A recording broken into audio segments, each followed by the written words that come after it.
Hello students, आप सभी का मैं हिंदी लेसन में स्वागत है। आज मैं आप लोगों को बड़े भाई साहब का संक्षिप्त कहानी बताऊंगी ताकि आप लोग एग्ज़ाम देते समय एक रिवीजन तौर पर रिकैप हो जाएगा। बड़े भाई साहब प्रेमचंद की लिखी हुई एक कहानी है और इसमें वे अपने बड़े भाई साहब के बारे में बतलाते हैं कि वो बहुत पढ़ाकू थे और दिन भर पढ़ा करते थे और वो उनके विपरीत खेलना पसंद करते थे। मैदान देखते ही उनको खेलने के लिए जाने का मन करता था, लेकिन बड़े भाई साहब हमेशा पढ़ते लिखते रहते थे और बड़े ही अध्ययनशील स्वभाव के थे वे। लेकिन यहाँ पर वो ये कह रहे हैं कि बड़े भाई साहब बड़े होने के चलते नाते वो हमेशा उनको डांटा करते थे, उनकी निगरानी में रखा करते थे। हालांकि बड़े भाई साहब उनकी उम्र 5 साल वो बड़े थे, वे 9 साल के थे, वे 14 साल के थे। तो इतना पढ़ने के बावजूद भी बड़े भाई साहब कभी सफलता प्राप्त नहीं कर पाए थे। प्रेमचंद यानी लेखक हमेशा सफलता प्राप्त करते थे, परीक्षा में अव्वल आया करते थे और जिस कारण उनको बड़ा घमंड हो गया था। और घमंड में बड़े भाई साहब ये भी कहते हैं कि तुमको घमंड हो गया है, रावण भी का भी घमंड एक दिन चूर हो गया था, तुम्हारा भी चूर होगा। तुम पास हो जाते थे, ये ना सोचो कि तुम अपनी मेहनत से पास हो, बल्कि ये तुम्हारा भाग्य है।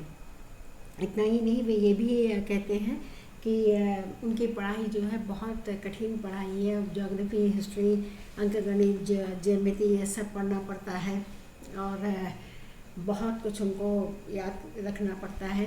बड़े भाई साहब यहाँ पर थोड़ा शिक्षा पर तंज भी कसते हैं कि रटना पड़ता है हर बात को, और फिर एग्ज़ामिनर भी वही उस पर ही नंबर देते हैं जो रटा हुआ लिखा रहता है। और लेखक ये भी कहते हैं कि बड़े भाई साहब के अनुसार कि कक्षा में आकर अध्यापक कहते हैं कि समय के सदुपयोग पर एक लेख लिखो 300 शब्दों का।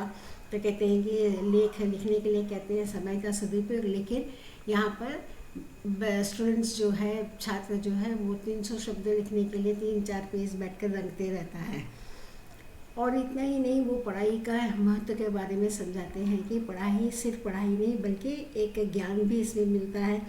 और वो बतलाते हैं कि किस तरह प्रिंसिपल साहब बहुत पढ़े लिखे हैं, लेकिन 30 तारीख होते ही उनकी तनख्वाह में पैसे नहीं बचते हैं और वे दूसरे से पैसा उनको लेना पड़ता है। जब उनकी माँ गई तो 30 दिन में पैसे भी बच जाते हैं और उनका खर्चा भी ठीक चलता रहता है। उसी तरह उनके पिताजी जो हैं वो उतने पढ़े लिखे नहीं हैं, लेकिन फिर भी उनको पता है कि कौन से बीमारी में किस तरह की दवा, कौन सी दवा दी जाती है और किस तरह से उसकी देखभाल करनी चाहिए।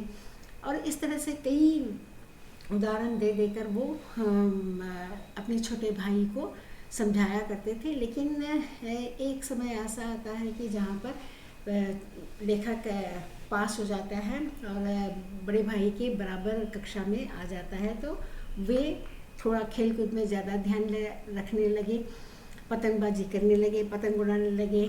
बच्चों के साथ वो बाहर निकलकर पतंगबाजी करते, पतंग लूटते।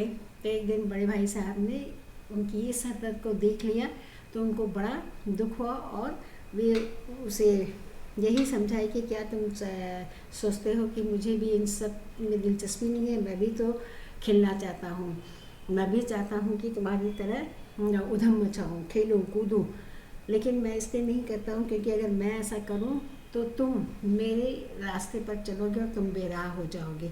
तुमको बेराह न होने के लिए ही मैं हमेशा पढ़ाई में ध्यान देता था ताकि तुम भी पढ़ लिख कर अच्छा एक नागरिक बनो। तो उस समय लेखक को बड़ा ख़राब लगता है और वे सोचते हैं कि बड़े भाई साहब तो मेरे अच्छे के बारे में सोचते थे, लेकिन मैं ऐसा नहीं सोच रहा था। तो एक तरह से उन्होंने यही कहा कि बड़े जब कुछ बोलते हैं तो अवश्य ही हम छोटों को बहुत उस समय बुरा लगता है, लेकिन एक समय आता है जब हम उनकी बातों को सोचते हैं तो लगता है कि वे सही थे और हम गलत थे। बस ये कहानी इतनी सी ही है। तो आगे मैं देखूंगी कि वैल्यू बेस्ड क्वेश्चन अगर है तो मैं अपलोड कर दूंगी, आप लोग उसे भी पढ़ कर जाइए। बाकी छोटे छोटे जो क्वेश्चन है वो आप लोग कर लेंगे।